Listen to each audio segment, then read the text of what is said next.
आम मानकर त्राणकर्ता प्रिय प्रभु जीशु ख्रीष्ट अनुग्रह और शांति तुम प्रत्येक प्रति वर्ती रहू। आमीन। आसंतु आज त्रिएक ईश्वरंकर पर्व पर एकादश रविवार सकाशे जैलुम पंजिकार निर्धारित उपदेश पाठ आम माने शुणा जहाँ लिखा जाए माथ्यू तार 10 पर्व 34 पदरु 39 पद पर्यंत।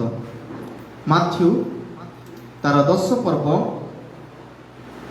34 पदरु 39 पद पर्यंत।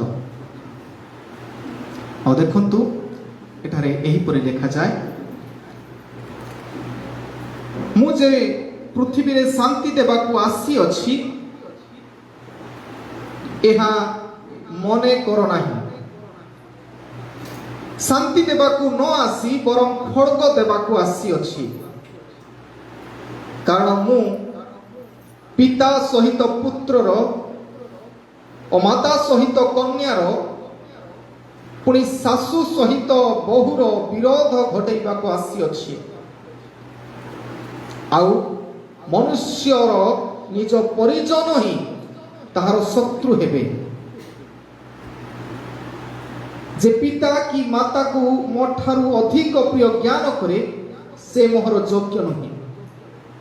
पुणी जे पुत्र की कन्या को मोठारु अधिक स्नेह करे से मोहर योग्य नहीं। आउ जे अपना क्रूस नहीं मोहर अनुगमन न करे से मोहर योग्य नहीं। जे अपना जीवन बंचाए से ताहा हराइब आउ जे मो निमंते अपना जीवन हराए से ताहा बंचाइब। ए जाए दयाकरी बसंतु।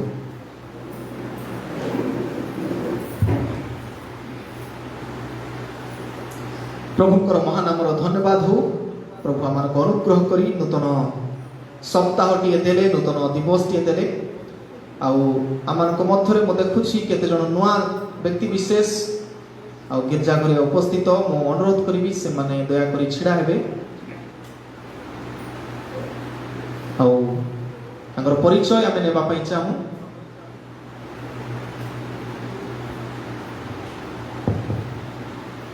समस्त नमस्कार। मो ना मोहित कुमार तुरु मु कोरापुट सहर मंडल जो आसी रिलेटिव अच्छे। Thank you thank you.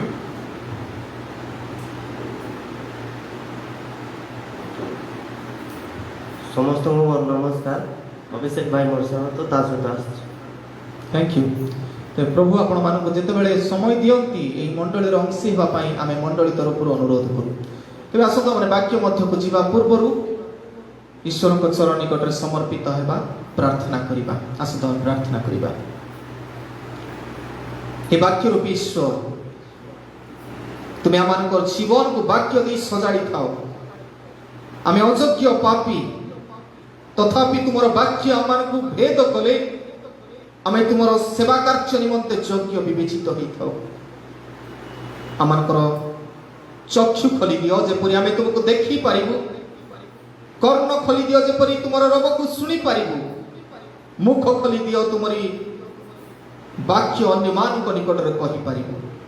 हृदय खोली दियो एई हृदय मध्य तुम वाक्य संचय करी नूतन जीवन नहीं तुमरी सेवा रे व्यवहृत हो पारिबु। तुम जीवंत वाक्य बुझिया पाए तुम पवित्र आत्मा को चालना आम प्रत्येक को दान कर जीसु को नाम रे मांगुछु। आमीन। प्रिय माने Christian life is a journey from hell to heaven from cross to crown. ख्रीष्टीय जीवन होची नरक ठारू स्वर्गर यात्रा क्रूस ठारू मुकुटर यात्रा। तबे आमे अनेक भ्रांत धारणा रे अछंती आउ रहंती मध्य जे क्रिश्चियन हेई गले सब दुखर अंत घटिबो सब रोगर अंत घटिबो समस्त प्रकार अभाव पूरा करा जिवो किंतु एही भ्रांत रे आमे रहिबा नाही। हेले मन रखू এই কষ্ট যন্ত্রণা দুঃখ সমস্যা মধ্যরে সুদ্ধা আমি গোটিয়ে যাত্রারে অছু a journey from hell to heaven ଏକ ଯାତ୍ରା ନର୍କରୁ ସ୍ୱର୍ଗ ଆଡ଼କୁ ଏକ ଯାତ୍ରା କୃଷରୁ ମୁକୁଟ ଆଡ଼କୁ କ୍ରସ୍ ଟୁ କ୍ରାଉନ୍। ପ୍ରିୟମାନେ ଆଜିର ଶାସ୍ତ୍ରାଂଶ ମାଥ୍ୟୁ 10 ପର୍ବ 34 ପଦରୁ 39 ପଦ ଦେଇ ମୁଁ ଆପଣମାନଙ୍କୁ ଆଜି କହିବା ପାଇଁ ଚାହେଁ। Setting your life for Christ, setting your life for Christ ଅର୍ଥାତ୍ ଯୀଶୁଙ୍କ ନିମନ୍ତେ ବା ଯୀଶୁ ଖ୍ରୀଷ୍ଟଙ୍କ ନିମନ୍ତେ ନିଜ ଜୀବନ ପ୍ରସ୍ତୁତ କରନ୍ତୁ। ଆମେ ଯୀଶୁଙ୍କ ପାଇଁ ନିଜର ଜୀବନକୁ ପ୍ରସ୍ତୁତ କରିବାର ଆବଶ୍ୟକତା ଅଛି। ଯୀଶୁଙ୍କ ପାଇଁ ଜୀବନକୁ ପ୍ରସ୍ତୁତ କରିବାର ଅର୍ଥ ନୁହେଁ ଯେ ସବୁ ଆରାମଦାୟକ ଜୀବନ। ଯୀଶୁଙ୍କ ସହିତ ଜୀବନ ପ୍ରସ୍ତୁତ କରିବାର ଅର୍ଥ ହେଉଛି ଏକ ସଂଘର୍ଷମୟ ଜୀବନ ମଧ୍ୟରେ ଗତି କରିବା। କିନ୍ତୁ এই সংঘর্ষরে যিশু আমମାନଙ୍କୁ পরিত্যাগ করিবে না। He will stay with us, সে আম সহিত রহিবে। হি ফাইট ফর আস, সে আমମାନଙ୍କ ପାଇଁ যুদ্ধ করিবে ଆଉ ଆମେ ବିଜେତା ହେବୁ। ତେଣୁ ଖ୍ରୀଷ୍ଟୀୟ ଜୀବନ ହେଉଛି it's a life of dare to live different. It's a life to dare to live different ଅର୍ଥାତ୍ ସାହସ ଜୁଟେଇବା, ସାହସ ଏକତ୍ର କରିବା ଯେ ଯୀଶୁଙ୍କ ପାଇଁ ଏକ ଭିନ୍ନ ଧରଣର ଜୀବନ କାଟିବା। ଭିନ୍ନ ଧରଣର ଜୀବନ, ଖ୍ରୀଷ୍ଟିଆନ ମାନଙ୍କର ଜୀବନ ଶୈଳୀ ପୁରା ଭିନ୍ନ ଅଟେ, ଜଗତ ଠାରୁ ପୁରା ଭିନ୍ନ ଅଟେ। ଆଉ ପ୍ରିୟମାନେ ସେଥିପାଇଁ ଅନେକ କହନ୍ତି, ଜଣେ ବ୍ୟକ୍ତି ବିଶେଷ କହନ୍ତି ଗୋଟେ ସୁନ୍ଦର ଷ୍ଟେଟମେଣ୍ଟ ଦେଇ, only dead fish go with the water flow, only dead fish go with the flow বা water flow। କେବଳ ମରିଥିବା ମାଛ, ଯେଉଁ ମାଛ ଆପଣମାନେ ନଦୀରେ ଭାସୁଥିବା ଦେଖୁଛନ୍ତି, କେବଳ ମରିଥିବା ମାଛ ସେ ପାଣି ଯେଉଁ ସ୍ରୋତରେ ଯାଏ, ଯେଉଁ ଦିଗକୁ ଯାଏ ସେଇ ଦିଗକୁ ସେ ଗତି କରେ। କିନ୍ତୁ ବଞ୍ଚିଥିବା ମାଛ ସେ ତାର ନିଷ୍ପତ୍ତି ନିଜେ ନିଏ, ଆଉ ସେ ପାଣିର ଫ୍ଲୋରେ ନାହିଁ, ଯାହା ଠିକ୍ ବଞ୍ଚିବା ପାଇଁ ସେ ସେଥି ନିମନ୍ତେ ଆଗକୁ ଓଲଟା ପଟେ ମଧ୍ୟ ଯାଏ। ଯଦି ମାଛକୁ ଆମେ ଦେଖିବା, ମାଛମାନେ ସମସ୍ତେ ଯଦି ପାଣିର ସ୍ରୋତରେ ବହିଯାଆନ୍ତି, କିଏ ଜାଣେ ବଡ଼ ଜଳପ୍ରପାତ ଥିବ, ତଳେ ପଡ଼ିଯିବାର ସମ୍ଭାବନା ଥିବ, କିନ୍ତୁ ବଞ୍ଚିଥିବା ମାଛ ଜାଣୁଛି ଆଗକୁ କ'ଣ ଅଛି। ଇଟ୍ ଟର୍ନସ୍ ଏ ପୁରା ନିଜକୁ ଓଲଟା ଦିଗରେ ଗତି କରିବା ପାଇଁ ଚେଷ୍ଟା କରିବ। ତେବେ ଆମେ ଖ୍ରୀଷ୍ଟିଆନ ମାନେ ମନେ ରଖୁ, ଆଗକୁ ନର୍କର ବିପଦ ଅଛି, ବି କେୟାରଫୁଲ। ଆମେ ଯତ୍ନଶୀଳ ହେବା, ସାବଧାନ ହେଇଯିବା, ଆଉ ଟିକେ ଆମର ରାସ୍ତାକୁ ଓଲଟା ଆଡ଼େ ନେବା। ଆଉ ସେଥିପାଇଁ ମୁଁ କହିଲି dare to live different. Christian ମାନଙ୍କର ଜୀବନ ହେଉଛି ସାହସ ବାନ୍ଧିବା, ଆମେ ଏକ ଭିନ୍ନ ଧରଣର ଜୀବନ କାଟିବା ପାଇଁ। ପ୍ରିୟମାନେ ଯୀଶୁଙ୍କର ସହିତ ଆମେ ଜୀବନ କାଟିବା ପାଇଁ ବାହାରିଛୁ, ଆଉ ଆମ ଜୀବନକୁ ପ୍ରସ୍ତୁତ କରୁଛୁ।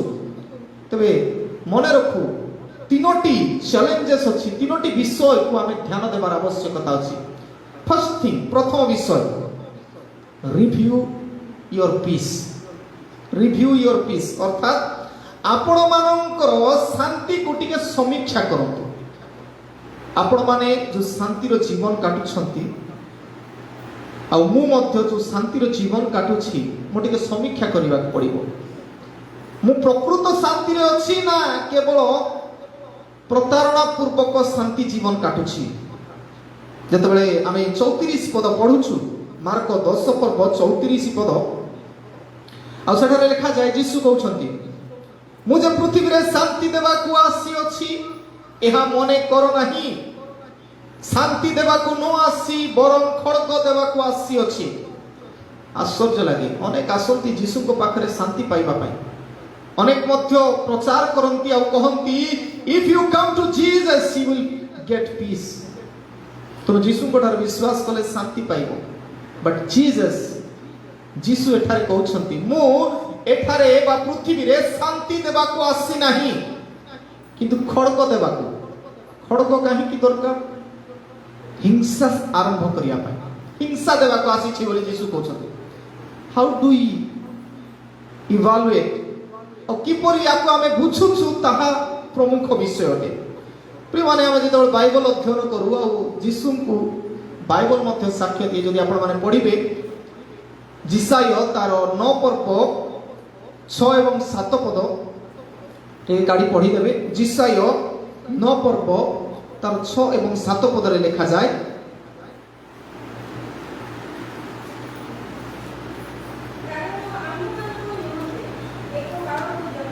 तबे जीशु जे जन्म हेबार थिला जन्मी हेछंती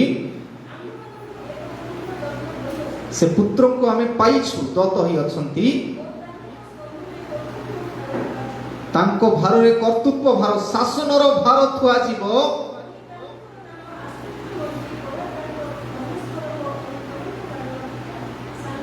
हाँ एठी लेखा अछि शांति राजा हेबो जीशु जे जगत रे आसिले तांको गोटे ना दिया हेछि शांतिर राजकुमार आउ प्रिंस ऑफ पीस बोली तापर कोन लिखाई छी ताहांकर शांतिर सीमा रहिबो नाही ठीक अछि सेति ताकर कर्तृत्व बा ताकर शासन काल रे शांतिर सीमा रहिबो नाही शांति भोग करिबो बाइबल साक्ष्य दउची जे Jesus is the prince of peace जीसु होचंती शांतिर दूत शांतिर राजकुमार तेबे जीशु निजे आसी कहउछंती जे मो शांति देबा को आसी नाही प्रिय माने आमे जो शांति कथा कहउछु वर्तमान रो शांति लोक भाबुछंती जो पुओ छियो माने पाठ पढुछंती बापा मां मध्ये कहउछंती if you get a job जदि तुमे चाकरी पाइबो you will get a peaceful life जदि चाकरी पाइबो तबे शांतिर जीवन तुमे पाइबो चाकरी कला पुओ छि मान को पचारंतु से मान के शांति अछि कि से मानकर चिंता अनेक जो माने चाकरी करंती से मान कहंती if you buy a costliest home कि बिल्ड ए कॉस्टलीएस्ट होम दामिका घर जदि बांधिबो शांति रे रहिबो जो लोक दामिका घरे रहउछंती कोठा बाड़ी बड़ बड़ बिल्डिंग रहउछंती ताको टिके पचारंतु are you live in peace आपण शांति रे अछंती पचारंतु टिके अनेक भावंती जदि मो भलो गाड़ी टिके किनिबी मोर जीवन रे अशांति कारण जीवा पे असुविधा होछि बाइक रे टिके जीवा पे असुविधा होछि कार टिके हेले कोते घरे शांति आसीबो ताको पचारंतु जे कार किनी छंती से माने शांति रे अछंती कि से माने कहबे नाही शांति रे नाही केते जण शांति को लुचाउ छंती कि अशांत जीवन को से माने लुचाउ छंती आ कहउछन आमे शांति रे अछु नाही तबे आमे पृथ्वी सारा समस्त अशांत जीवन काटुछु पीस नाही शांति नाही आ ए परिस्थिति रे यीशु मध्ये कहउछंती मो तुमान को शांति दान करी आ शांति दान करबा को आसी नाही देन वेयर वी गो कोठी जीवा आमे कोठी आमे जीवा तबे जगतर जो प्रतिपत्ति जो समस्त चाकरी करिबा कि घर बांधिबा कि गाड़ी घोड़ा किनिबा कि संपत्ति ठुलो करिबा टंका अर्जन कले शांति पाइबा ए सब जो शांति रो चिंता धारा जगत मान को दउची मने रखु इट्स फॉल्स पीस ए सब होची भ्रांत शांति ए शांति सब दिन रहिबो नै चाकरी कला परे शांति पाइयो बोली किंतु चाकरी कला परे लोक शांति रहू ना परिवार गठन कला परे शांति रही बोली सेटा भी हो नै घर बांधिला परे शांति रही ही पारु नै गाड़ी किनिला परे शांति रही ही पारु नै कौन कले शांति हेबो प्रिय माने ए सब जो काम आमे करूछु एटा केवल जगत पई आसक्त होछु जगत रे जहा दरकार ताथिले मु शांति रहिबे इट्स एन असम्पशन एटा मोर चिंता धारा मु बुझुची एंती कले शांति हेबो परा परा बोलुछु किंतु प्रकृत शांति आमे पाउ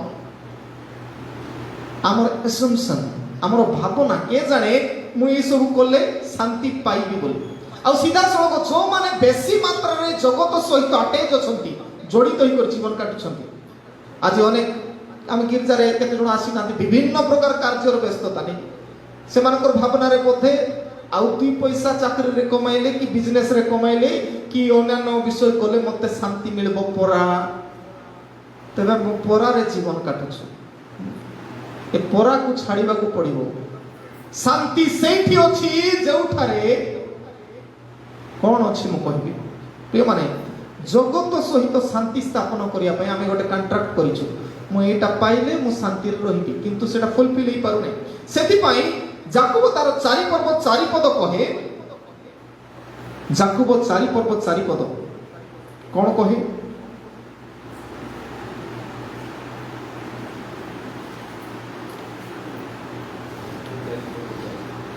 हे बेभिचारिणी माने ए शब्द को काटी देबा तापर लिखा होची कोन जगतर मित्रता ईश्वरंकर शत्रुता एहा कोन जानो नहीं अतएव जे केही जगतर मित्र हेबा को इच्छा करे से आपणा को ईश्वरंकर शत्रु बोली प्रतिपन्न करे तबे आमे जेते धन संपत्ति जा सब करू शांति खोजिबा पाए आमे जगत सहित मित्र ही जाउ प्रभु को पासरी की आज आमे अनेक प्रभु को पासरी की चेर खाली करी छुनी की अनेक चेयर खाली करिछंती अनेक गिरजा घरे वैकेंट अछि तो चेयर खाली हिछि ता माने जगत प्रति से माने मित्रता करिछंती आ जगत प्रति जो माने मित्रता करिछंती लेखा जाय जे जगत प्रति मित्र हेबा को इच्छा करे से आपना ईश्वरंको शत्रु बोली प्रतिपन्न ईश्वरंकर शत्रु आमे एनिमीज ऑफ गॉड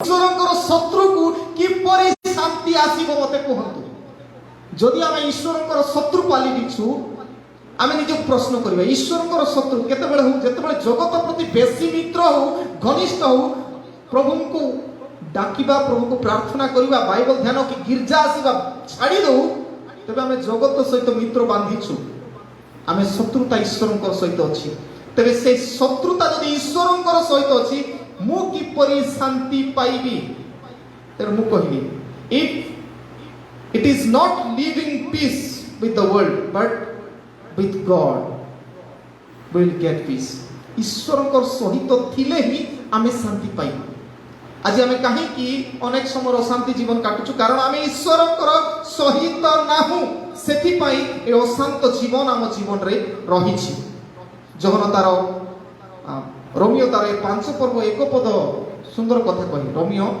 5 पर्व एक पद रे कहा जाए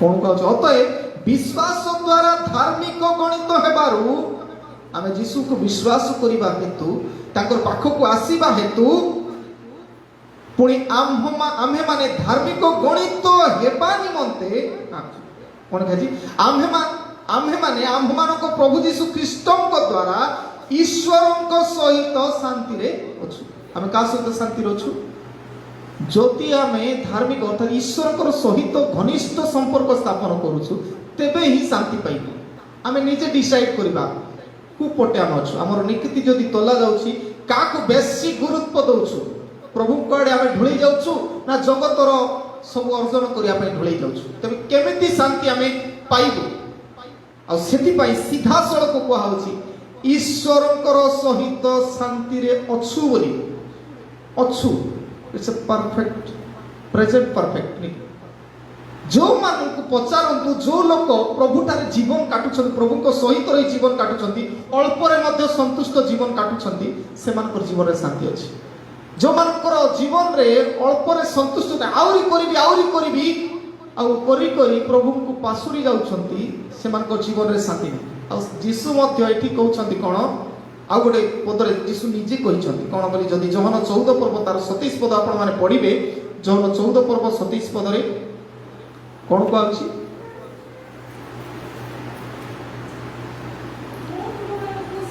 यीशु निजे कहउछंती प्रिय माने कोन बोली मु तुम मानकु शांति दान करी जाउ अछि मोर निजर शांति तुम मानकु दान करू अछि Jesus is giving his own peace से ताकर निजर शांति दउछंती स्वर्ग रे थिले से स्वर्ग रु से शांति आनी छंती आ से देबा पई चाहंती इफ यू एक्सेप्ट हिम जदि तांकु आमे ग्रहण करिवो तांकु आम निज जीवन रे स्थान देबो प्राधान्यता देबो तेबे ही से शांति देबे ताकर निजर शांति से दियंती तापर लेखा अछि जगत जेपरि दान करे मु तुम मानको सेपरि दान करूनी जगत केमति दिए अल्प समय पाई जदि धरी नियंतु मते शांति केतेबेले मिलो पिला माने आजिकाली अशांति कोन पाई मोबाइल गोटे भलटा ने भांगी गला नहीं कि ए बटम मोबाइल जदि 10,000 रो किना हिथिबो बापा मा देइथिबे पाठ पढिया पाई तेबे आउ अलगा पिला मानकर कार देखि देबे सेमति व्यवहार करछि ताको एतकी टंकार मते दियो के 15,000 आउ केते दिन मात्र 15 दिन परे ताको फेडै जीवो कहबो 20,000 20 दिन परे ताको फेडै जीवो तापर कहबो 30,000 नहीं तार जीवन रे केबे से शांति पाउ नहीं गोटे मोबाइल सहित ता माने से मानकर जीवन रे ई जगतर जो शांति दान करिवार जो भावना एक मोबाइल किनले टिके शांति पाइबो होबो नहीं केवल जीशु कृष्ण को ठाने निर्भर करुवा लोक जीवन में शांति आसो आ क्यों माने शांति पाइबे सेठी कहा सीधा सड़क माथ्यू 10 तार 34 शेष कह शांति देवाकू न आसी बरम खड़ग देवाकू आसी तेज जीशु शांति देवाकू न आसी ए जगतर शांति देवाकू नहीं से तांकर शांति देवाकू आसीथिले आउ से शांति होची खड़गरे स्थापित हो खड़ग माने कोन ईश्वर वाक्य द्विधार खड़ग सदृश नहीं तेरे ईश्वर वाक्य जेते आम हृदय अच्छी सेते आमे जगतर शत्रु हेब ईश्वर मित्र तेरे जदि आम ईश्वर मित्र हेबु तेबे ही आमे माने शांति रे रही परिबे तेबे पूरा क्लियर कथा होची जगतर मित्रता जेते हेबु सेते आमे अशांति जीवन काटिबु जेते ईश्वर ठाई घनिष्ठ हेबु सेते शांति जीवन काटिबु जने महिला दिने चेन्नई बस रे आमे ट्रैवल करूथिलु आ ट्रैवल करबा समय से महिला जनक हसी हसी अछंती बस पूरा भिड़ अछि आ आमे मध्य छिड़ा हिछु हेले से महिला जनक से दिन संडे थाए गिरजा को जातले आ ये कंडक्टर से टिकट देवा पई समस्त पैसा मागुची सब गाड़ी कर भिड़ अच्छी समस्ते गाड़ी कर रोह कारण वर्तमान पैसा काढ़ा हो नहीं समस्ते गाड़ी कर सब गाड़ी कर देखु आगो कष्ट लगुच चारिड़े चेपा ठेला चली नहीं से महिला जनक हसी हसी आगे अच्छा आमको आश्चर्य लगे ये टिकेट मागुं से हसी हसी अच्छा कि कहना समस्ते बस प्रायतः से माने पूरा रागरे कंडक्टर ऊपर और देखि पारना को छिड़ा हेबा पई जागा नै आ तुम एमती कहछ से महिला जनक हसी हसी तांकर पर्स ओलाई दिला से पर्स रो काढी की देले टिकट और से टिकट पाई हसी हसी अछन ए कंडक्टर देखि आश्चर्य हो गेले आमे से कंडक्टर मुआ से महिला जनकर मुआ देखछ आश्चर्य हो गेले हेले एटा आमर फर्स्ट ईयर समय जेतेबेले मु बीडी करूथिली 2008 समय कथा तापरे से कंडक्टर तार पूरा कोन कहबा सब बेले टिके से कोन लगान सब चित्ता लगे कि से टिकट कलेक्ट करूथिले मु जेतेबेले एमटीएच पई गली एमटीएच रो सेकंड ईयर समय ए 2014 रे आ से व्यक्ति को देखिली तांकर चित्ता पिता किछि नै तांकर एठी क्रॉस घटना हिची तेरे समान व्यक्ति मु चिनिली कारण से दिन जो परिस्थिति आसीथिला मु ताको लक्ष्य करिथिली आ ताको पचारली जे तुमे तो से दिन चित्ता लगाइथिलो 4 वर्ष तळे मु देखिथिली हां मु एक्चुअली अन्य धर्मर एटा उपासना करूथिली वर्तमान मु सतीश्वर को जानि छी तबे से दिन भीड़ कम थिला तबे मु ताको पचारली एटा केमती संभव हैला से गोटे दिन महिला जनक से हसी हसी थिले मु ताकर हसर अन्य माने सब इरिटेट होचंती ए महिला काहे कि हसुचंती ता फील करी किंतु देखिली ताकर हाथ रे गोटे हाथ से ऊपर देइछंती आ गोटे हाथ रे बाइबल को से चापी की रखिछंती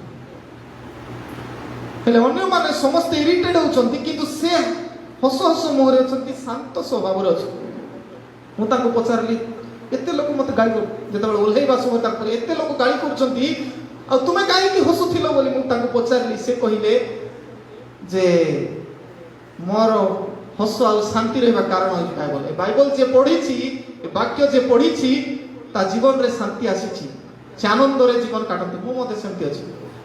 ମୁଁ ବଜାରକୁ ଗଲି ଆଉ ବାଇବଲ କିଣି ନେଲି, ପଢିଲି, ମୋ ଜୀବନ ପୁରା ପରିବର୍ତ୍ତନ ହେଲା। ଆଉ ଆଜି ମୁଁ ସେ ହସି ହସି ଟିକେଟ ଦେଇ ମୋତେ ଶେଷ ଥର ଯେତେବେଳେ MTS ର ସମୟ କଥା କହୁଛି, ସେ ହସି ହସି ଟିକେଟ ଦେଲେ। ତାପରେ ମୁଁ କହିଲି ମୁଁ ଜଣେ ପାଳକ ଆଉ ମୁଁ ବର୍ତ୍ତମାନ ଷ୍ଟଡି କରୁଛି। ସେ ଅତି ଆନନ୍ଦର ସହିତ ତାଙ୍କର ନମ୍ବର ମଧ୍ୟ ମୋତେ ଦେଇଛନ୍ତି। ପ୍ରିୟମାନେ, ଯେଉଁମାନଙ୍କ ଜୀବନରେ ଯୀଶୁ ଆସନ୍ତି ପ୍ରକୃତରେ ସେମାନଙ୍କର ଜୀବନରେ ଶାନ୍ତି ଆସେ। ଆଉ ଯିଏ ଅନୁଭବ କରିଛି ସେ ଆକା ଜାଣିବ, ଅନ୍ୟମାନେ ବୁଝିପାରିବେନି। ଏଟା ଗୋଟେ କ'ଣ କୁହାହଉଛି ବୋଲି ଆମେ କହିବୁ, ଏଟା ଗୋଟେ କ'ଣ କୁହାହଉଛି କେତେବେଳେ କହିବୁ? ଯେତେବେଳେ ଆମେ ଅନୁଭବ କରିବୁ ନିଜ ବ୍ୟକ୍ତିଗତ ଜୀବନରେ ସେଇ କଣ୍ଡକ୍ଟର ଜଣକ ଫିଲ୍ କଲା। ଏତେ ଲୋକ ଶାନ୍ତ ଜୀବନ କାଟୁଛନ୍ତି, ମୋତେ ଗାଳି ଗୁଳଜ କରୁଛନ୍ତି, ମୁଁ ମଧ୍ୟ ଇରିଟେଡ୍ ହେଉଛି, କିନ୍ତୁ ସେ ମହିଳା ଜଣକ କିପରି ଶାନ୍ତିରେ ଅଛି? କାରଣ ସେ ଯୀଶୁଙ୍କୁ ନିଜେ ଘନିଷ୍ଠ ଅଛି। କେ ଜଣେ ଅଭାବଗ୍ରସ୍ତ ମହିଳା, କିନ୍ତୁ ବାଇବଲ ତାର ଅଛି, ପ୍ରଭୁଙ୍କ ସହିତ ଖଡ଼ଗ ସହିତ ଅଛି। ସେଥିପାଇଁ ଏ ଜଗତର ଶାନ୍ତି ତା ପାଖରେ ନାହିଁ, ଈଶ୍ୱରଙ୍କର ଶାନ୍ତି ତା ପାଖରେ ଅଛି। ପ୍ରଥମ କଥା କହିବି, ରିଭ୍ୟୁ ୟୋର ପିସ୍। ଆମେ ଫଲ୍ସ ପିସ୍ରେ ବଞ୍ଚୁଛୁ। କ'ଣ ହେଇଗଲେ, ଟିକେ ଧନ ସମ୍ପତ୍ତି ହେଇଗଲେ ଆମେ ଫଲ୍ସ ପିସ୍ରେ ଆରାମରେ ରହିବୁ। କି ପ୍ରାର୍ଥନା କି ପ୍ରଭୁ ବୋଲି କହୁନି, କିନ୍ତୁ ଫଲ୍ସ ପିସ୍ ଛାଡ଼ି ଆମେ ରିଏଲ ପିସ୍କୁ ଧରିବା। ପ୍ରକୃତ ପିସ୍ ପ୍ରଭୁଠାରେ ଥିଲେ ହେବ। ଦ୍ୱିତୀୟ ବିଷୟ, renew your people. Renew your people 35 ପଦରୁ 37 ପଦ କହିଲେ ପଢ଼ିଲେ ଆମକୁ ବେଶୀ କଷ୍ଟ ଲାଗିଯାଏ। କାରଣ ଯୀଶୁଙ୍କୁ ଯେଉଁମାନେ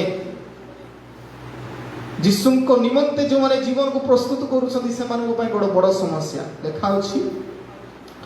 କାରଣ ମୁଁ ପିତା ସହିତ ପୁତ୍ରର, ମାତା ସହିତ କନ୍ୟାର, ପୁଣି ଶାଶୁ ସହିତ ବୋହୂର ବିରୋଧ ଘଟାଇବାକୁ ଆସିଅଛି। ଆଉ ମନୁଷ୍ୟର ନିଜ ପରିଜନ ହିଁ ତାହାର ଶତ୍ରୁ ହେବେ। ଯେ ପିତା କି ମାତା କୁ ମୋ ଠାରୁ ଅଧିକ ପ୍ରିୟ ଜ୍ଞାନ କରେ ସେ ମୋର ଯୋଗ୍ୟ ନୁହେଁ। ପୁଣି ଯେ ପୁତ୍ର କି କନ୍ୟାକୁ ମୋ ଠାରୁ ଅଧିକ ସ୍ନେହ କରେ ସେ ମୋର ଯୋଗ୍ୟ ନୁହେଁ। କି ପେନଫୁଲ କଥା ଏଇଟା। ଯୀଶୁ ଯାର ଜୀବନରେ ଆସିବେ, ପୁଣି ପୁଅ ଝିଅ ଅଲଗା ହେଇଯିବେ, ସ୍ୱାମୀ ସ୍ତ୍ରୀ ଅଲଗା ହେଇଯିବେ, ବାପା ମା ଭାଇ ଭଉଣୀ ସବୁ ଅଲଗା ହେଇଯିବେ। ଇଆଡ଼େ ଗୋଟେ ବାଇବଲରେ ପଦ ମଧ୍ୟ ଅଛି, କ'ଣ 10 ଆଜ୍ଞା ମଧ୍ୟରୁ ଗୋଟେ ଆଜ୍ଞା, ସ୍ୱତନ୍ତ୍ର ଆଜ୍ଞା। ଯାତ୍ରା ପୁସ୍ତକ 20 ପର୍ବ 12 ପଦରେ ପିତା ମାତାଙ୍କୁ ସମ୍ଭ୍ରମ କର, ପିତା ମାତାଙ୍କୁ ସମାଦର କର ବୋଲି। ଇଆଡ଼େ ପଢ଼ିଦେବୁ, ଯଦି ଆମେ ପଢ଼ିବୁ ଏଫିସିୟ ତାର 5 ପର୍ବ ପଢ଼ିବୁ 25 ପଦରେ, ସ୍ୱାମୀମାନଙ୍କୁ କହ ସ୍ୱାମୀମାନେ ନିଜ ସ୍ତ୍ରୀମାନଙ୍କୁ ପ୍ରେମ କର। ଇଆଡ଼େ ଯୀଶୁ ଖ୍ରୀଷ୍ଟ ମଧ୍ୟ କହୁଛନ୍ତି ତୁମେ ଈଶ୍ୱରକୁ ପ୍ରେମ କର, ପ୍ରତିବାସୀକୁ ପ୍ରେମ କର। ଆମକୁ ପ୍ରେମ କରିବା ଶିଖାଇ ଦେଉଛନ୍ତି। ଦେଖିଲା ବେଳେ ଏଠି କହୁଛନ୍ତି ଯୀଶୁ ଯେ ତୁମମାନଙ୍କର ସମସ୍ତଙ୍କୁ ଯେଉଁମାନେ ପ୍ରିୟ ଜ୍ଞାନ କରନ୍ତି ଜଗତର ନିଜର ଲୋକମାନଙ୍କୁ, ସେମାନେ ମୋର ଯୋଗ୍ୟ ନୁହନ୍ତି। ଆମେ ଅଯୋଗ୍ୟ ହେଇଯିବୁ। ପୁଣି ଆମ ସମସ୍ତଙ୍କୁ ଗୋଟେ ମାଇଣ୍ଡ ଷ୍ଟ୍ରମିଂ ଭାବନା ହେଇଲାଣି, କେମିତି କରିବା? ତା ମାନେ ଆମ ଜୀବନର ପ୍ରାୟୋରିଟି କ'ଣ? ଆମ ଜୀବନର ପ୍ରାୟୋରିଟି କ'ଣ? ମୁଁ ଆପଣମାନଙ୍କୁ ପଚାରିବି, ହୁ is your closest family member? Who is your closest friend? ନିଜେ ଆପଣ ଚିନ୍ତା କରନ୍ତୁ। କେ ଜାଣି ଗିର୍ଜା ଘରେ ଆସି ବସିଲେ ପାଖରେ ବସୁ କ୍ଲୋଜେଷ୍ଟ ଫ୍ରେଣ୍ଡ ସହିତ କେତେ ଦିନକୁ 100 ବର୍ଷକୁ ଥରେ ଦେଖା ହେଇଛୁ, ପାଖରେ ଆଗା ବସୁ, ଏ ଆଗ ଚେୟାର ଖାଲି ଥାଉ, ଆମର ଯିବାର ଆସିବାର ନାହିଁ। ହେଲେ ଆମେ କାହାର ପାଖରେ ବସିବା କଥା? କାହା ପାଖରେ? ଆମେ ତ କ୍ଲୋଜେଷ୍ଟ ଫ୍ରେଣ୍ଡ କାହାକୁ କରିଛୁ? ଯଦି ଭଉଣୀ ଭାଇ ବସୁଛୁ, ଭାଇ ଭଉଣୀକୁ, ବାପା ମା ପାଖରେ ପୁଅ ଝିଅ ବସିଥିଲେ କ୍ଲୋଜ ହେଇଛୁ ଆମେ ଏଠି। ପ୍ରଭୁଙ୍କୁ ଆମେ, ତୁମେ ଆମର କ୍ଲୋଜ ନାହିଁ, ତୁମେ ସାଇଡରୁ। ପ୍ରଭୁଙ୍କୁ କ୍ଲୋଜ ହେବା ଲୋକ ସେ ଫାଷ୍ଟରେ ବସୁ। ଆମେ କେତେ ଜଣ ଫାଷ୍ଟରେ ବସୁଛୁ? 2ଟା ଚେୟାର ବର୍ତ୍ତମାନ ସିଆଡ଼େ ନାକି। ଆମେ କ୍ଲୋଜେଷ୍ଟ ହେବା ପାଇଁ ହେଲେ ଆତୁର ହେବାର ଅଛି। ମୋର ସମୟ ଗିର୍ଜା ଘର କେତେବେଳେ ଖୋଲୁଛି ବା ପ୍ରାର୍ଥନା କେତେବେଳେ ଆଗରେ ଆସି ଫାଷ୍ଟ ସିଟ୍ ଅକୁପାଇ କରିବାର ଅଛି। କାରଣ ମୁଁ କ୍ଲୋଜେଷ୍ଟ ପ୍ରଭୁଙ୍କର ସହିତ ମୋର ଘନିଷ୍ଠତା ଅଛି। ସେଥିପାଇଁ ମୁଁ ପାଖରେ ଆସିବି, ପ୍ରଭୁଙ୍କ ବେଦୀ ପାଖରେ ରହିବି, ଏ ଫିଲ୍ ହେବାର ଅଛି। ଆମେ ସବୁବେଳେ ଆସୁ ଏଠି ସେ ଲାଷ୍ଟକୁ ଯିବୁ। ପ୍ରଭୁ ମୋର କ୍ଲୋଜେଷ୍ଟ ନାହିଁ, ମୋର ଗାଡ଼ି ଘୋଡ଼ା ବାହାରେ ରଖୁଛି, ମୋର ଧରି ପଳେଇ ଗଲା।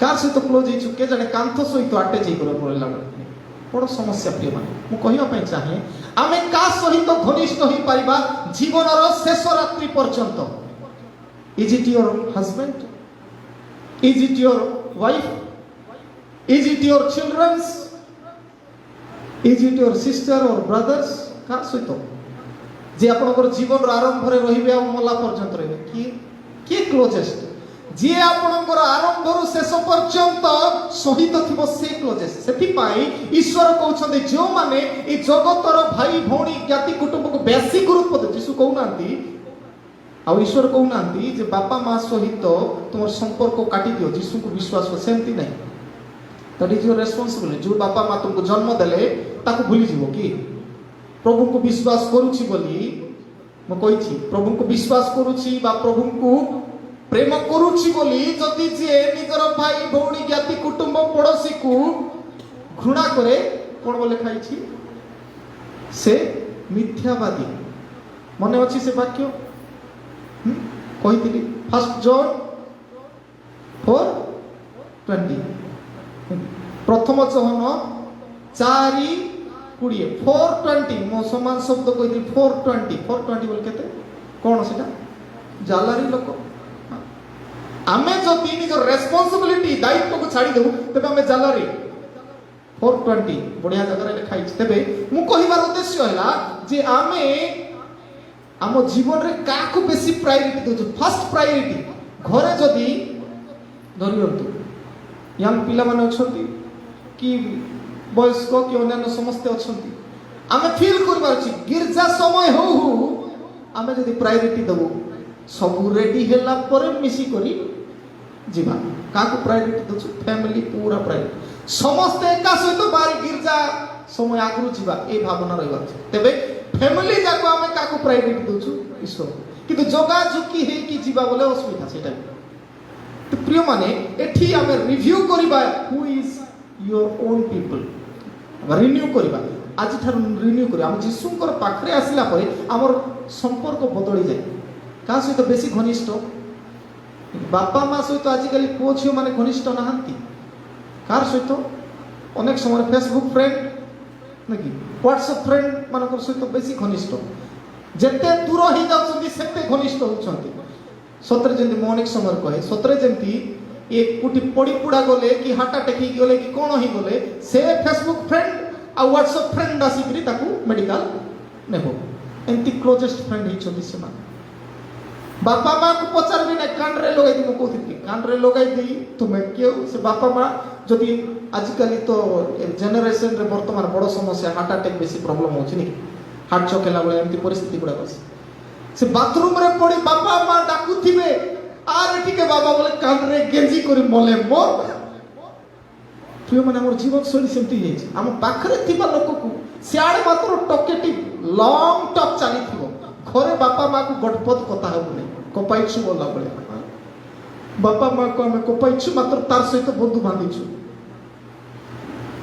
ହ୍ୱାଟ ଏ ଡିଜାଷ୍ଟର କେମିତି ଜୀବନ ଆମର କି ବିଧ୍ୱଂସକାରୀ ଜୀବନ ଆମର ହେଇଯାଇଛି ଆମର ନିଜର ପିପୁଲ ନିଜର ଲୋକ ସେଇ ଲୋକ ଯିଏ ଆତ୍ମିକ ଜୀବନରେ ଆମ ସହିତ ଜଡ଼ିତ ହୁଅନ୍ତି ଆତ୍ମିକ ଜୀବନରେ ଆମକୁ ବଢ଼ାନ୍ତି ଆଉ ଆତ୍ମିକ ଜୀବନର ସୋର୍ସ ଈଶ୍ୱର ଅଟନ୍ତି ସେ ହେଉଛନ୍ତି ଆମ ନିଜର ତେବେ ସେ ଆମର ନିଜର ଲୋକେ ଆମକୁ ହୀନସ୍ତା କରନ୍ତି ସେଥିପାଇଁ ଆମେ ଗୀତ ଗାଇବୁ ଈଶ୍ୱର ପ୍ରେମ ଛାଡ଼ିପାରେନା ବୋଲେ ସବୁ ଛାଡ଼ିଦେବୁ ଆମେ ଛାଡ଼ିପାରନ୍ତି ପିତା ମାତା ନିଜର ଭାଇ ବନ୍ଧୁ ଜ୍ଞାତି ନିଜର ସମାଜ ଆମକୁ ଛାଡ଼ିଦେବ ପଦ ପଦବୀ ପଳାଇବ ସବୁଦିନ ରହିବ କି ସବୁ ଜିନିଷ କେବଳ ଈଶ୍ୱର ଏଜୁଆଲ ସେ ସମାନ ରହିବ ତେବେ ତାଙ୍କ ସହିତ ଯେଉଁମାନେ ଲାଇଫକୁ ସେଟ୍ କରିଛନ୍ତି ମୁଁ କହିଲି ସେଟ୍ ୟୋର ଲାଇଫ୍ ଫର୍ ଖ୍ରାଇଷ୍ଟ ଖ୍ରୀଷ୍ଟଙ୍କ ସହିତ ସେଟ୍ କରିଛନ୍ତି ଲାଇଫ୍ ତେବେ ସେମାନଙ୍କୁ ଖାତର ନାହିଁ ବାପା ତାଙ୍କର ସମୟ ଅନୁସାରେ ମରିଗଲେ ଚାଲିଗଲେ ମା ମରିଗଲେ ଚାଲିଗଲେ ଭାଇ ଭଉଣୀ ସ୍ୱାମୀ ସ୍ତ୍ରୀ ମରିଗଲେ ଚାଲିଗଲେ କିନ୍ତୁ ଗଡ୍ ଇଜ୍ ଅଲୱେଜ୍ ୱିଥ୍ ମି ଈଶ୍ୱର ମୋ ସହିତ ସେ ହେଉଛନ୍ତି ମୋର ଘନିଷ୍ଠ ସେଥିପାଇଁ କୁହାହେଉଛି ଏ ସମସ୍ତଙ୍କୁ ଆମେ ଦାୟିତ୍ୱ ହିସାବରେ ରଖିବାର ଅଛି ମୋର କର୍ତ୍ତବ୍ୟ ଯେହେତୁ ମୋତେ ଜନ୍ମ ଦେଇଛନ୍ତି ମୋର କର୍ତ୍ତବ୍ୟ ଅଛି କରିବାକୁ ପଡ଼ିବ କିନ୍ତୁ ମୋର ଫାର୍ଷ୍ଟ ପ୍ରାୟୋରିଟି ଈଶ୍ୱର ଆଉ ଈଶ୍ୱରଙ୍କୁ ଯେଉଁମାନେ ପ୍ରାୟୋରିଟି ଦିଅନ୍ତି ପ୍ରଥମ ସ୍ଥାନ ଦିଅନ୍ତି ସେମାନେ ନିଜ ବାପା ମାଆକୁ ହେୟ ଜ୍ଞାନ କରନ୍ତି ନାହିଁ ନିଜର ଭାଇ ଭଉଣୀକୁ ହେୟ ଜ୍ଞାନ କରନ୍ତି ନାହିଁ ବାପା ମା ପୁଅ ଝିଅଙ୍କୁ ହେୟ ଜ୍ଞାନ କରନ୍ତି ନାହିଁ କାରଣ ପ୍ରଭୁ ଆମକୁ ସେଇ ପ୍ରଭୁ ଆମକୁ ଶିକ୍ଷା ଦିଅନ୍ତି ତୁମର ଜୀବନକୁ ସଜାଡ଼ିବା ପାଇଁ। ତ ମୁଁ କହିଲି ଯେ ଯିଏ ଅଧିକ ଗୁରୁତ୍ୱ ଦିଏ ପ୍ରଭୁଙ୍କୁ ଛାଡ଼ି ଅଧିକ ଗୁରୁତ୍ୱ ଦିଏ ସେ ଲଜ୍ଜିତ ହେବ। ଦେଖନ୍ତୁ ଆଜିକାଲି ବାପା ମା ପୁଅ ଝିଅକୁ ଏତେ ସୁନ୍ଦର ଭାବରେ ପଢ଼ାଇବେ, କେମିତି କୋଉ ବାପା ମା ନାହିଁ ଆଜିକାଲି ଯଦି ଟିକେ କୁଲି ମଜୁରୀ କି ଚାକିରି କରି 2 ପଇସା ଆଇଲା ପରେ କୋଉ ବାପା ମା ନାହିଁ କିଏ ଓଡ଼ିଆ ମିଡ଼ିୟମରେ ପଠାଇବା ପାଇଁ ଇଚ୍ଛା କରୁନାହାନ୍ତି। ଓଡ଼ିଆ ମିଡ଼ିୟମରେ ସରକାର ଡିକ୍ଲେୟାର କରିଛନ୍ତି କ'ଣ ବୋଲି, ଇଟ୍ସ ଫ୍ରି, ସବୁ ଫ୍ରି, ମଧ୍ୟାହ୍ନ ଖାଇବାଟା ମଧ୍ୟ ଫ୍ରି, ଡ୍ରେସ୍ ଫ୍ରି, ବହି ଫ୍ରି, ସବୁ ଫ୍ରି ବୋଲେ ବି ଦରକାର ନାହିଁ ଫ୍ରି ପଇସା।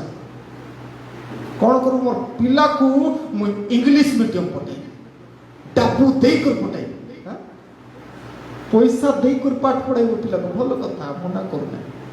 ଚେଷ୍ଟା କରିବୁ ଯେତେବେଳେ ଆମର ନୂଆ ବର୍ଷ କି ଜନ୍ମ ପର୍ବ ହେବ ସେତେବେଳେ ଆମେ ପୁରା ମୋର ପିଲାକୁ ଆମର ସାହି ଭିତରେ ଆମର ମଣ୍ଡଲି ଭିତରେ ଯେ ପିନ୍ଧି ନଥିଲା ଭଳିଆ ଡ୍ରେସ୍ ପିନ୍ଧାଇବି, ଯେତେ ମୁଇଁ ନ ପିନ୍ଧିଲେ ନାଇଁ ସିନା ମୋର ପିଲାକୁ ପିନ୍ଧାଇବି, ଦେଖିକରି ଚମକି ଯିବାର ଅଛି,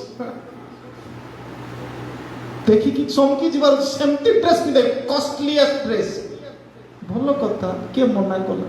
ଖାଇବାଟା ରାତିକୁ ଚାଉମିନ ଦେବି ଆଉ ସୁପ୍ ଦେବି, ସବୁ ଖାଇବେ, ଏଗ ରୋଲ, ଚିକେନ ରୋଲ, ସବୁ ରୋଲ ଗୁଡ଼ାକ ଖାଇବେ, ରୋଲ କରି କରି ସବୁ ନେବି, ସବୁ କରିବି। କିନ୍ତୁ ସେ ତାକୁ ପ୍ରାର୍ଥନାରେ ବସାଇବି ନାହିଁ, ତାର ଇଚ୍ଛା ଯାଉ ଆମେ ପଠାଇ ଦେଇଥିବୁ, ଯା ବାପା ଖେଳେ, ଯା କୋଉଠି ଗିର୍ଜା ଘରେ ବାହାରେ ଗଲେ ଖେଳୁଥା, ମୁଇଁ ପ୍ରାର୍ଥନା ବସିଥିବି। ସବୁଠାରେ ନିଜର ବୋଲି ଭାବିକି ସବୁ କରୁଛୁ ନାକି ଇଂଲିଶ ମିଡ଼ିୟମ ନିଜର ବୋଲି, କାରଣ ଆଜିକାଲି କମ୍ପିଟେଟିଭ ଯୁଗ ନା, ଟିକେ ଇଂଲିଶରେ ପଢ଼ାଇଥିବାକୁ ପଡ଼ିବ। ମୁଁ ଯେଉଁ ଷ୍ଟ୍ରଗଲ୍ କଲି ମୋର ପିଲାଟକି ସେମିତି ନ ହେବାର ଅଛି, ଦେଖ ଆମେ କରୁଛୁ ସେମିତି କରୁଛୁ, ଆମେ ବଢ଼ିଆ କଥା।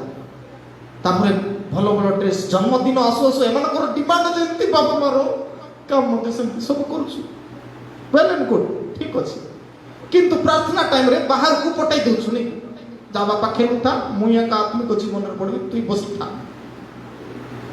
ଲାଷ୍ଟରେ ବୁଢ଼ା ବୁଢ଼ୀ ହେଲା ପରେ ପିଲାମାନେ କ'ଣ କରୁଛନ୍ତି, ବାପା ମା ତୁମେ ଆଉଟ୍ ଘରରୁ, ମୋତେ ତୁମେ ଗିର୍ଜା ଘରରୁ ଆଉଟ୍ କରିଥିଲ, ତୁମେ ମୋ ଘରରୁ ଆଉଟ୍।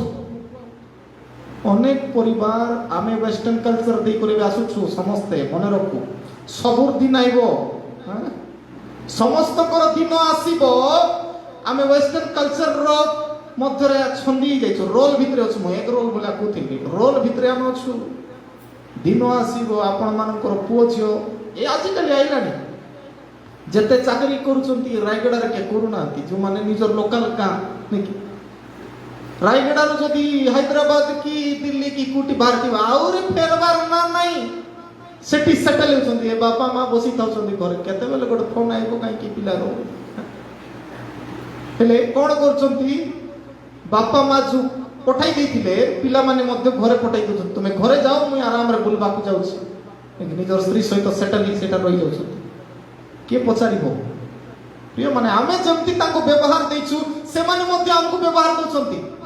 ସବୁ ବିଷୟରେ କଲୁ କିନ୍ତୁ ପ୍ରଭୁଙ୍କ ବିଷୟରେ ତାକୁ ନିକଟତର କରାଇଲୁ। ପ୍ରଭୁଙ୍କୁ ଅତି ପ୍ରିୟ ଜ୍ଞାନ କର, ପ୍ରଭୁଙ୍କୁ ପ୍ରାୟୋରିଟି ଦିଅ, ପ୍ରଭୁଙ୍କୁ ପ୍ରାଧାନ୍ୟତା ଦିଅ, ସେଇଟା ଆମେ ଶିଖେଇନୁ। କ'ଣ ଶିଖେଇଛୁ? ବାପା ବୋଲି ଡାକେ, ମା ବୋଲି ଡାଡ୍, ମାମ୍ ବୋଲି ଡାକ, ସବୁ କରେ, ମୁଁ ସବୁ ଦେଉଥିବୁ, ସେଇଟା ଖାଲି ଶିଖେଇବୁ। ସେଥିପାଇଁ ଆଜିର ଏଇ ସମସ୍ୟା, ପୁଅ ଝିଅ ମାନିବାର ନ ମାନିବାର କାରଣ ଏତିକି, କାରଣ ଆମେ ଶିଖେଇନୁ ପ୍ରଭୁଙ୍କୁ କେତେ ମାନ ବୋଲି। ତେବେ ଆମେ ନିଜର କାହାକୁ କରାଇଛୁ? ଦ୍ୱିତୀୟ କଥା କହିଲେ ଅନେକ ହେଇଯିବ ନାଇଁ। ତୃତୀୟ କଥା, ରେଷ୍ଟୋର ୟୋର ପ୍ଲେସ୍, ରେଷ୍ଟୋର ୟୋର ପ୍ଲେସ୍। ଆପଣମାନଙ୍କର ସ୍ଥାନ ପୁନର୍ନିର୍ଦ୍ଧାରଣ କରନ୍ତୁ ବା ପୁନରୁଦ୍ଧାର କରନ୍ତୁ, ପୁନରୁଦ୍ଧାର ରେଷ୍ଟୋର ୟୋର ପ୍ଲେସ୍। କୋଉ ସ୍ଥାନରେ ଆପଣମାନେ ଅଛନ୍ତି? କୋଉ ସ୍ଥାନରେ ଅଛୁ? ଆମେ ଆରାମଦାୟକ ସ୍ଥାନରେ ଅଛୁ ନାକି? ଯୀଶୁ କହୁଛନ୍ତି ତୁମେ ଆରାମଦାୟକ ସ୍ଥାନ ନାହିଁ, ଟିକେ କଷ୍ଟଦାୟକ ସ୍ଥାନକୁ ଯିବାକୁ ପଡ଼େ। ଲେଖା ଅଛି 38 ପଦରୁ 39 ପଦରେ, ଆଉ ଯେ ଆପଣା କ୍ରୁଶ ନେଇ ମୋହର ଅନୁଗମନ ନ କରେ તે ମୋର ଯୋଗ୍ୟ ନୁହେଁ। ଯୀଶୁଙ୍କର କ୍ରୁଶ ନେଇକରି ଯେ ଗମନ କରିବ ନାହିଁ ସେ ମୋହର ଯୋଗ୍ୟ ନୁହେଁ। ଯେ ଆପଣା ଜୀବନ ବଞ୍ଚାଏ ସେ ତାହା ହରାଇବ, ଆଉ ଯେ ମୋ ନିମନ୍ତେ ଆପଣା ଜୀବନ ହରାଏ ସେ ତାହା ବଞ୍ଚେଇବ। ଦୁଇଟି କଥା କହୁଛି। ପ୍ରଥମ କଥା ହେଲା ଯେ ଆମେ ଯୀଶୁଙ୍କର କ୍ରୁଶ ନେଇ, ତେବେ ଆମେ କମ୍ଫର୍ଟ ଜୋନ୍ ଠାରୁ ଟିକେ ବାହାରିବା, ଆରାମଦାୟକ ପରିସ୍ଥିତିରୁ टिके बाहरिबा दरकार क्रूस क्रॉस एटा होची तीनटा साइन तीनोटी विषय को हमको दर्शाए फर्स्ट थिंग होची cross is a sign of repentance बोले अनुतापर जगह कौन अनुताप करिबा यीशु ख्रीष्ट मोर पाप पाई क्रूस रे हत हेले मोर पाप पाई मु जो जगह रे मरिबार थिला मु जो जगह रे कष्ट जंत्रणा पाइबार थिला यीशु ख्रीष्ट सेई जगह रे हत होइछंती तेबे मु ताको टिके देखिबार अछि तेबे सेटा रिपेंट मने पकाई कि मते चेंज हेबा पड़िबो I need to change myself मोर जीवन शैली मोर सब विषय परिवर्तन करबा पड़िबो कारण जिसाय 53 पर्व 500 पदरे कहा होछि से आम्भमानकर अधर्म निमंते क्षत विक्षत हेले ओ आम्भमानकर अनेक कथा अछि तापर मंगल धर्मक शास्ति ताहांक उपरे आमर मंगल पाई से शास्ति भोग कइले आमर मंगल पाई तबे अनुताप करिबा फेरी आसीबा प्रभु को पाखो प्लेस कुटी बाची प्रभु को पाखो को सब बेले आसी भलो हेले आसीबा खराब हेले आसीबा रोग रे पडिले प्रभु को पाखो को आसीबा आनंद आसीले प्रभु को पाखो को आसीबा कारण that is the best place for us to reside ourselves हम जीवन को सेठी जड़ित करिया प्रभु को ठारे लागि रहिबा पई से बेस्ट जगह ताक फेरी आसीबा प्रथम कथा cross is a sign of repentance suffering तबे जीवन रे दुख कष्ट आसीले सुदा क्रॉस पाखो को फेरी आसीबा द्वितीय विषय cross is a sign of relationship cross is a sign of relationship माने संपर्क क्रूस रो चिन्ह आमे देखु केमती अछि ऊपर एमती आ तळ एमती cross is a sign of relationship with God with कोन विथ आवर फेलो बी एमती चिन्ह बोले आमे गोटे आ गोटे दुई जनकर संपर्क बा प्रतिवासी सहित संपर्क आ ईश्वरकर सहित संपर्क आ सेति पाई बाइबल मध्य कहि जदि आपण माने पढिबे द्वितीय कोरिन्थिय 5 पर्व 18 पद आ 20 पद रे मध्य जदि पढिबे द्वितीय कोरिन्थिय 5 पर्व 18 आ 20 पद रे आ सेति स्पष्ट भाबरे म कहि देबा पेचा ईश्वर ख्रीष्टक द्वारा आपणा सहित क्रूस रे हमको सम्मिलित करिसथि यीशुकर सहित यीशु मध्यस्थता ही हमको सम्मिलित कर संपर्क स्थापन करिसथि तबे आमे यीशुकर क्रूस बहन करिवार अर्थ दुख कष्ट पाइबा सत किंतु संपर्क को समान रखिया पे चेष्टा करिबा केमती संपर्क ईश्वरकर सहित फास्ट संपर्क मोर केमती अछि जोड़िबा प्रतिवासी सहित केमती संपर्क किंतु प्रतिवासी सहित तो सब बेले जिगा टणा होती सब बेले कथा कटाकटी होती मते प्रतिवासी के भल पाइबे नै केमती करिबे किंतु क्रूस आम को सीधा सड़क कहे रेस्टोर योर प्लेस यीशुकर पक्ष रे यीशुकर सहित रहिबा को चाहूची हमर संपर्क ठीक करिबा पड़बो नले हमर संपर्क जदि ठीक नै मने रखू मु ईश्वरकर सहित मध्य मोर संपर्क ठीक जने फ्रांसिस ऑफ आसी बोली सेंट फ्रांसिस ऑफ आसी थिले आ 1181 रे ताकर जन्म आ 1226 रे ताकर मृत्यु आ रोमन कैथोलिक मंडली तांको सेंट आख्या देछथि साधु फ्रांसिस ऑफ आसी आ से गोटे सुंदर प्रार्थना करिथिले से प्रार्थना रो प्रथम पद किछि ए प्रकार थिला Lord make me an instrument of peace Lord make me an instrument of peace where there is hatred show me love कहउछंती मते गोटे एपरि वाद्य यंत्र सदृश तयारी कर प्रभु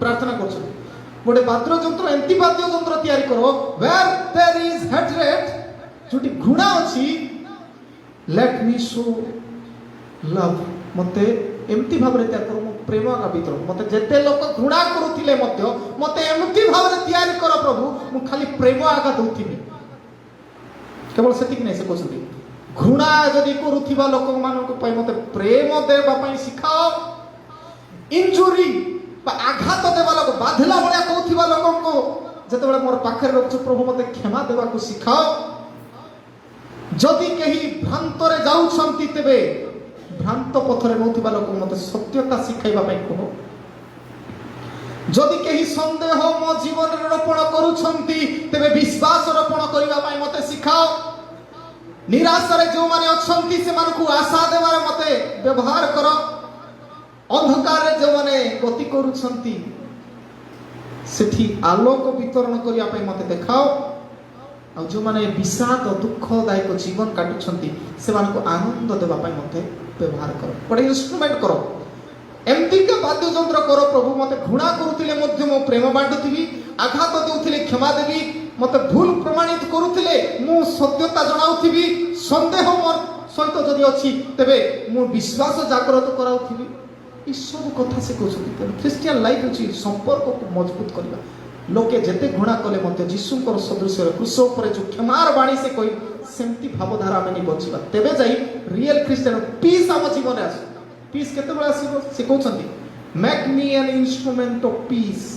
ମୋତେ ଶାନ୍ତିରେ ସେଇମାନେ ରହିବେ ଯେଉଁମାନେ ଲୋକଙ୍କର କଥାକୁ ହୃଦୟରେ ଧରିବେ ନାହିଁ। ହଉ ଛାଡ଼, ସେ ଜାଣିଲା ନାହିଁ, ପ୍ରଭୁ ତାକୁ କ୍ଷମା କର, ଛିଡ଼ିଲା। ଯେଉଁ ଲୋକ ଭାବିଥିବ କହିଦେଲା ପରେ ତାକୁ ଦେଖିବି ନାହିଁ କି ସମୟ ଆସୁ ଛଡ଼ାଇବି ତାର ଭୂତ, ସେ ଅଶାନ୍ତି ଥିବ। କାରଣ କେବେ ସେ ସୁଯୋଗ ଖୋଜିବ, ଆଜି ହେବ କାଲି ହେବ, ଶାନ୍ତି ରହିବନି। କହିଦେଲା ସେଇଦିନ ଚାପ୍ଟର କ୍ଲୋଜ ନାଇଁ। ତେବେ ଆମେ କ'ଣ କରିବାର ଅଛି? ମୁଁ କହୁଛି ପ୍ରଭୁ ବୋଝ ନେଲା ପରେ ଦୟାକରି ଯାଆନ୍ତୁ ନାହିଁ। ସାଲାମ କଲା ପରେ ଆକା ଯିବେ, ମାଡ଼ଗୋଳ କରି ଧୀରେ କରି ଖସରି ଯିବାଟା ନାହିଁ। ପ୍ରଭୁ ବୋଝ ନେବାର ଅର୍ଥ ସାଲାମ, ଶାନ୍ତି, ପିସ୍ ବି ୱିଥ୍ ୟୁ ବୋଲି କହୁଛନ୍ତି। ଯୀଶୁ ଶାନ୍ତି ବୋଲି କହୁଛନ୍ତି। ଏବେ ଗଲା ପରେ ଆମେ କହିବୁ ଯୀଶୁ ଶାନ୍ତି ବୋଲି। ଯୀଶୁ ତୁମ ସହିତ ରୁହନ୍ତୁ, ତୁମେ ଶାନ୍ତିରେ ରୁହ। ସେତିକି ଶାନ୍ତି ସେମାନଙ୍କ ଜୀବନରେ ଆସିବ ଯେଉଁମାନେ ଅନ୍ୟମାନଙ୍କୁ କ୍ଷମା ଦିଅନ୍ତି। ହଉ ଛାଡ଼, କହିଦେଲା ସେ ସମୟରେ ସେ ଦିନର। ସେଥିପାଇଁ ସୂର୍ଯ୍ୟ ଅସ୍ତ ନ ହଉ କ'ଣ କର ବୋଲି ଲେଖାହେଇଛି, କ୍ରୋଧ ପରିତ୍ୟାଗ କର, ଛାଡ଼ିଦେଲେ ଶାନ୍ତିରେ ଶୋଇବ। ନହେଲେ ମୋତେ ଆଜି କହିଲା ଏମିତି ବୋଲି ଆଉ ରାତିରେ କି ସ୍ୱପ୍ନ ଦେଖି ହବ କ'ଣ ବୋଲି, ଆଉ ରାତିରେ ସ୍ୱପ୍ନ ଦେଖିବ ମାରଲି ବୋଲା ଭଳିଆ। ପ୍ରିୟମାନେ, ଶାନ୍ତିରେ ଆମେ ସେମିତି ରହିହବନି। ଆମେ ନିଜର ମନକୁ ଶାନ୍ତି କରିବା, ତାଙ୍କୁ ଆମେ କ୍ଷମା ଦେଇଦେଲେ ଶାନ୍ତି ହେଇଯିବ, ଅଟୋମେଟିକ ହେବ। ତେବେ କ୍ରୋଧରୁ ଆମେ ଦୂରୀକୃତ ହେବ। ଅନେକ କଥା ଛାଡ଼ନ୍ତୁ। ଦ୍ୱିତୀୟ କଥା କହିଲି, cross is a sign of relationship. ଆଉ ଲାଷ୍ଟ ହେଉଛି cross is a sign of responsibility. Cross is a sign of responsibility ବୋଲେ taking pain to uplift others. ଗୋଟେ କଷ୍ଟ ଦୁଃଖ ଆମେ ଧରିବା, ଅନ୍ୟର ସାହାଯ୍ୟ କରିବା। ଆମେ ନିଜେ ମଧ୍ୟ କଷ୍ଟ ଉଠାଇବାକୁ ପଡ଼ିବ, କଷ୍ଟ ଉଠାଇବାକୁ ପଡ଼ିବ, ଅନ୍ୟର ସାହାଯ୍ୟ କରିବା। ଧରି ନିଅନ୍ତୁ ଗୋଟେ ବୟସ୍କ ଲୋକ ଯଦି ଚାଲୁଛନ୍ତି, ତାଙ୍କର ବାଡ଼ି ପଡ଼ିଗଲା, ସେ ଉଠାଇବା ପାଇଁ କେତେ କଷ୍ଟ ନାଇଁ।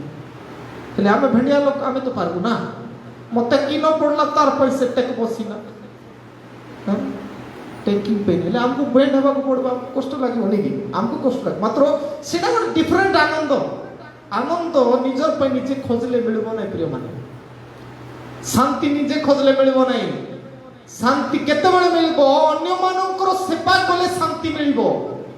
ଯଦି ଆପଣ ସେଇ କାମ ଯେଉଁ କଥା କହିଲି, ଯଦି ଜଣେ ବୃଦ୍ଧ ବ୍ୟକ୍ତିର ବାଡ଼ି ପଡ଼ିଯାଇଛି, ଚାଲିପାରୁନାହାନ୍ତି, ତାଙ୍କୁ ବାଡ଼ି ଯଦି କାଢ଼ିଦେବେ, ୟୁ ୱିଲ୍ ଫିଲ୍ ପିସ୍। କେତେ ଭଲ କାମ ଗୋଟେ କଲେ। କାହାର ଅଭାବ ଅଛି, ଟିକେ ଗୋଟେ 10 ଟଙ୍କା ସାହାଯ୍ୟ କରିଦେଲେ, ଯାହା ହଉ ତାର ଅସୁବିଧା ସମୟରେ କିଛି କରିପାରେ, ସେଇଟା ହେଉଛି ପିସ୍, ଖୁସି ମିଳିବ।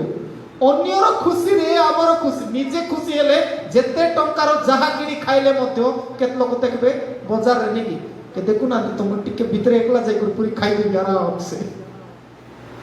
ସନ୍ଧ୍ୟାରେ ଟିକେ ବୁଲୁଥିବ, ମୁଇଁ ଚେଷ୍ଟା କରୁଛି ସାଙ୍ଗ ଖୋଜିବା ପାଇଁ, କିଏ ଗୋଟେ ଖାଇବା ପାଇଁ ଆସନ୍ତୁ ବୋଲି, ନହେଲେ ମୋତେ ହେଲେ ଡାକନ୍ତୁ ବୋଲି। ଖୁସି ଅନ୍ୟମାନଙ୍କ ସହିତ ବାଣ୍ଟିଲେ ହିଁ ବଢ଼ିବ ବୋଲି ମୁଁ କହେ। ଅନ୍ୟକୁ ସାହାଯ୍ୟ କଲେ ସେ ଖୁସି ଆନନ୍ଦ ମିଳିବ। ତେବେ ଏଇଟା ଦାୟିତ୍ୱ। ଆମେ କୃଷକୁ ଯଦି ବିଶ୍ୱାସ କରୁ, ପ୍ରଭୁ ଦାୟିତ୍ୱ ନେଲେ, ଯୀଶୁଖ୍ରୀଷ୍ଟ ନିଜେ ଦାୟିତ୍ୱ ନେଲେ ଯେ ମୁଁ ମୋତେ ଘୃଣା କରିବା ଲୋକଙ୍କୁ ପ୍ରେମ ବି ବାଣ୍ଟିବି। ସେ ଦାୟିତ୍ୱ ନେଲେ ଆଉ କଲେ। ଆମେ ମଧ୍ୟ ଖ୍ରୀଷ୍ଟିଆନ ଭାବରେ ଦାୟିତ୍ୱ ନେବାର ଆବଶ୍ୟକତା, ପରସ୍ପରର ଭାର ବହନ କରିବାର ଆବଶ୍ୟକତା ଅଛି। ଗାଲାତୀୟ 6 ପର୍ବ ତାର 2 ପଦରେ ଲେଖା ଅଛି। ଗାଲାତୀୟ 6:2ରେ କ'ଣ? ପରସ୍ପରର ଭାର ବହନ କର, ଖ୍ରୀଷ୍ଟ ଆଉ ତାହା କଲେ ଖ୍ରୀଷ୍ଟଙ୍କର ବ୍ୟବସ୍ଥା ତୁମେ ସଫଳ କରିବ। ଆମେ ପରସ୍ପରର ଭାର ବହନ କଲେ ଆମେ ବ୍ୟବସ୍ଥା ସଫଳ କରିବୁ। ପ୍ରିୟମାନେ, ଆଜି এই বাক্য দিয়ে গোটিଏ ବିଷୟ ମନେ ରଖୁ, ସେଟିଂ ୟୋର ଲାଇଫ୍ ଫର୍ ଜିଜସ୍। ଯୀଶୁଙ୍କ ନିମନ୍ତେ ନିଜ ଜୀବନକୁ ପ୍ରସ୍ତୁତ କରିବାର ଅର୍ଥ ହେଲା ଏ ଯେଉଁ ଫଲ୍ସ ପିସ୍ରେ ଆମେ ରହୁଛୁ ଏ ଛାଡ଼ିଦେବା। ପ୍ରକୃତ ପିସ୍ ପ୍ରଭୁଠାରେ ଅଛି, ଫେରି ଆସିବା। ଲୋକମାନଙ୍କୁ ଯାହା ଜାଗାରେ ତାକୁ ଦେଖି ଆମେ ଚିହ୍ନିବା, ପ୍ରଭୁ ଆମ ସହିତ ସବୁବେଳେ ରହିବେ, ତାଙ୍କ ସହିତ ରହିବା। ଆଉ ତୃତୀୟତଃ ରେଷ୍ଟୋର ୟୋର ପ୍ଲେସ୍, ଅର୍ଥାତ୍ ଆମେ ईश्वर क्रूस पाखक फेरी जा क्रूस आम समस्त समस्यार समाधान रही प्रभु हेबाई आम प्रत्येक को बाहुल आशीर्वाद करूँ आम कल्याण वाक्य क्रम करवा।